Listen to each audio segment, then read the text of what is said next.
नमस्कार, राजेश होममेडमध्ये तुमचं एकदा पुन्हा खूप खूप स्वागत. आज आपण इथे कांद्याच्या पातीची भाजी बनवणार आहोत, पण ती मटार घालून. मुलांना कांद्याचे पालेभाज्या जास्त आवडत नाहीत, त्यामुळे असं काहीतरी मटर वगैरे किंवा त्याच्यामध्ये बटाटा वगैरे घातला की ते आवडीने खातात. तर याच्यासाठी मी तेल तापत ठेवलेलं आहे. तर जिरं, इथे एक मिरची घेतलेली आहे तुकडे करून, 4-5 लसणीच्या पाकळ्या,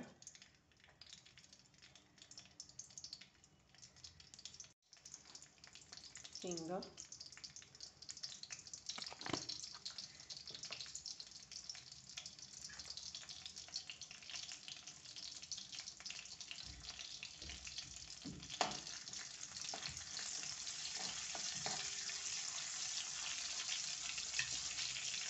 आता ह्याच्यात मी हळद टाकते, 2 चमचे लाल तिखट, 1 चमचा धना जिरं पावडर आणि किंचित गरम मसाला. मसाले सगळे मिक्स झाल्यावर टोमॅटो, आता हे अर्धी वाटी मी मटरचे दाणे घेतलेले आहेत सोलून, ते टाकायचे.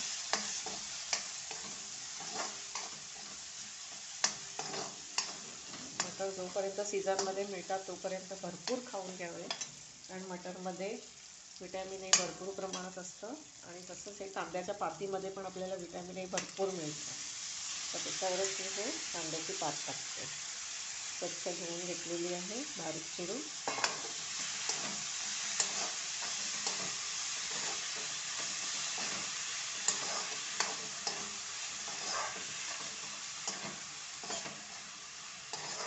तुम्ही भाजी सुकी शिवा बनवू शकता किंवा रस्सावाली पण बनवू शकता, आलं लसूणचं वाटण लावून.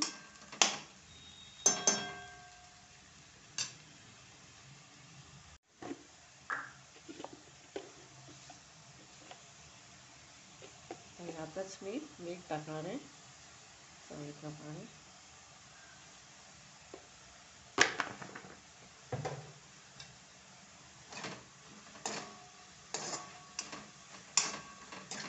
अगदी 5च मिनटात ही भाजी तयार होते, कारण मटर शिजायला पण वेळ लागत नाही. आपण हे झाकण याच्यावर बंद करू, मीडियम गॅस करून ठेवणार आहोत. 5-1 मिनिटाने आपण झाकण काढून बघूया. आपण अजिबात पाणी टाकलं नव्हतं, पण वाफेवरच ती भाजी शिजलेली आहे. कांद्याचं पाणी आणि टोमॅटोचं पाणी याच्यावरच भाजी शिजलेली आहे. हे बघा, मटर अगदी छान शिजलेले आहेत. अशी भाजी पोळी किंवा भाकरीबरोबर इतकी सुंदर लागते. ब्रेड बरोबर पण तुम्ही खाऊ शकता. तर अशा सोप्या साध्या रेसिपींसाठी राजेश होममेड चॅनलला सबस्क्राईब करायला विसरू नका. असेच मस्त खा, स्वस्त राहा. धन्यवाद.